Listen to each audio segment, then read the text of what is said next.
Okay, here we are, part 2 of chapter 5, Clay Marble, which is CM 180, read 180, chapter 5b. Here are the words that you'll put in and you'll define. Bracelet is, puzzle is, that's 9. What you visualized is the asterisk there. What is an orphan? 10, slightly is. You put this off to the side, see? 11, shrugged is. 12, convinced is. 13, delicate is. Your favorite sentence, and you'll put that in. Remember to highlight, and then you'll get the full 20 points for this chapter.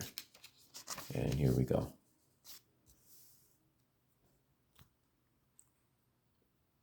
How do you do it? I asked her one day, after she had casually woven me a delicate bracelet of wild vines. Well, you take 5 vines of about the same length. Elephant creeper vines like this work well, and you start braiding them. See, like this.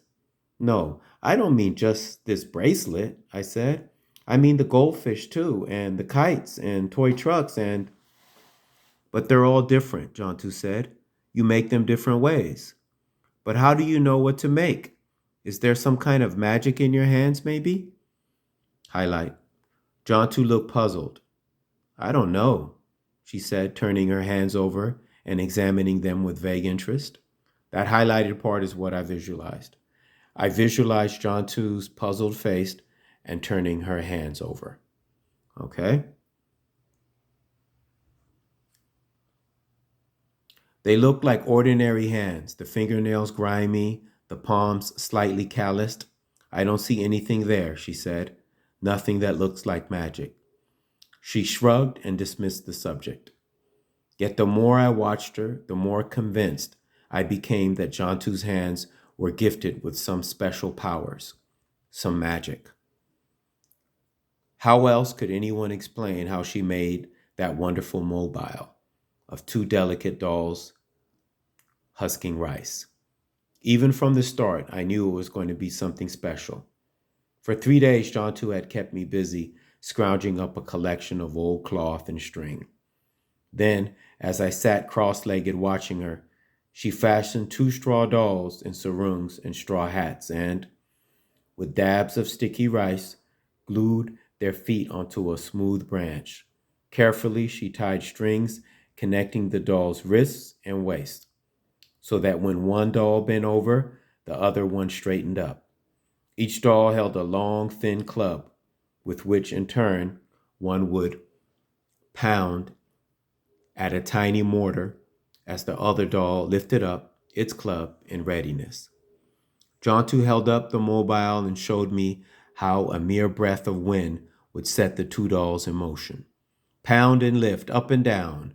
The 2 dolls took turns crushing the rice with exactly the same jerky rhythm that real village women pounded it to get the brown husks off. There were even some real grains in the miniature mortar set between the 2 dolls. It was the cleverest thing I had ever seen.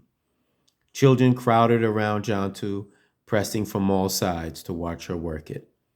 Let me hold it, I begged, standing next to John 2. I helped you find the stuff for the dolls. John 2 nodded breathlessly.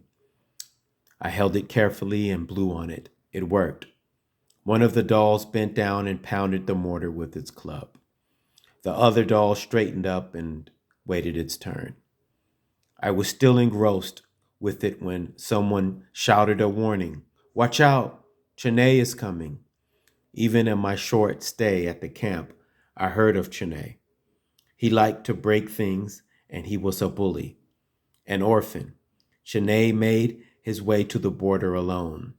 Too young to be recruited into the resistance army, Chene roamed the fields by himself, scrounging for food and sleeping wherever he liked.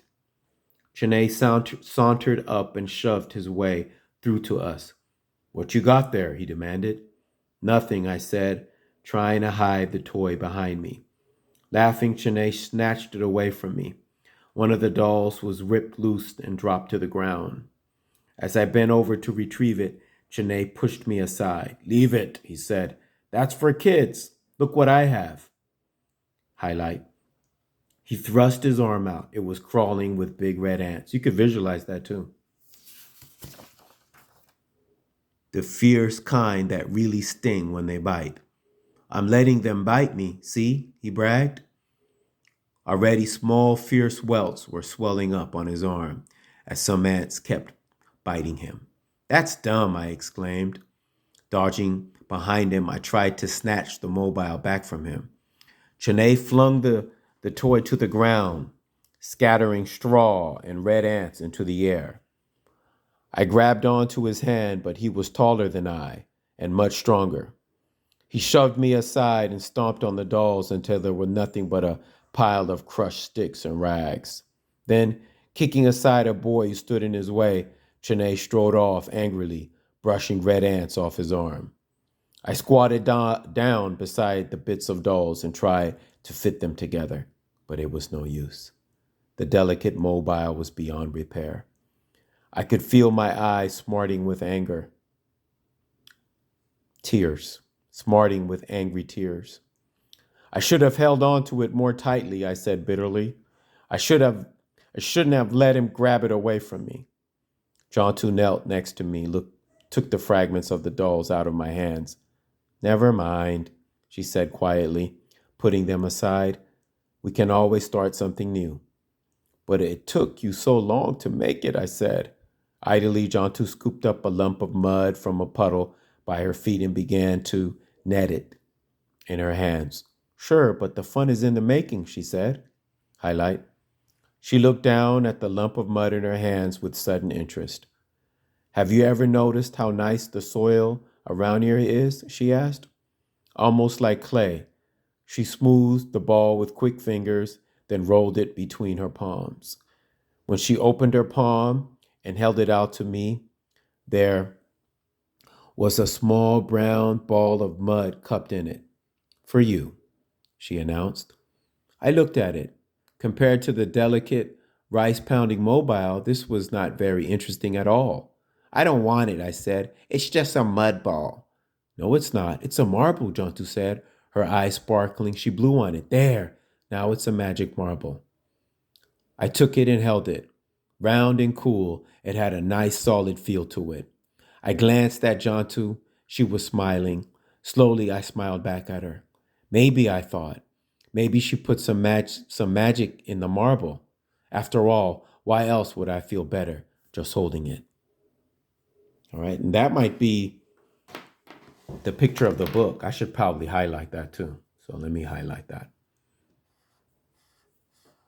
Okay, that's probably the front cover of the book. There you have it. I gave you a simple sentence there. You have your words there. And that's a wrap for today.